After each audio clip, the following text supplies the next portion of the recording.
एक मिनट में 5 रिट्स को समझो, जिसमें थर्ड वाली काफी इंपॉर्टेंट है। देखो 5 टाइप की रिट्स होती हैं, ये तो सबको पता है, पर क्या आपको सारी याद है? सो रिट्स बेसिकली स्पेसिफिक कमांड्स होते हैं।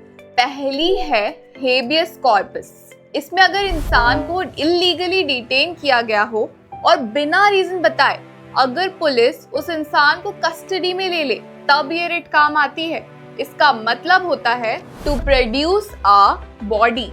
इन शॉर्ट, उस इंसान को कोर्ट के सामने पेश किया जाए और जिस इंसान को डिटेन किया गया है उसका कोई भी रिलेटिव, फ्रेंड इस रिट को उसके बिहाफ में यूज कर सकता है। दूसरी है मैंडमस। अगर कोई भी government officer, police officer lower court अपनी ड्यूटी परफॉर्म करने से मना कर देता है तो ये रिट काम आती है। इसका सिंपल मतलब होता है वी कमांड। इसमें हायर कोर्ट्स या सुप्रीम कोर्ट लोअर कोर्ट्स या ऑफिसर्स को अपनी ड्यूटी परफॉर्म करने को कहते हैं। और तीसरी रिट है रिट ऑफ प्रोहिबिशन। तो अगर कभी किसी लोअर कोर्ट या ट्रिब्यूनल अपनी पावर्स को लेकर अनअवेयर है और उसके पास जुरिस्डिक्शन ही ना हो किसी स्पेसिफिक केस को सुनने का और आपको वो केस सुनने से उन्हें रोकना है, तो ये रिट काम आती है कि ये तुम्हारी पावर ही नहीं है। तो रिट ऑफ प्रोहिबिशन यानी टू फॉरबिड, जो कि एक प्रिवेंटिव रेमेडी है। बट जिंदगी में सब इतना आसान होता कहाँ है।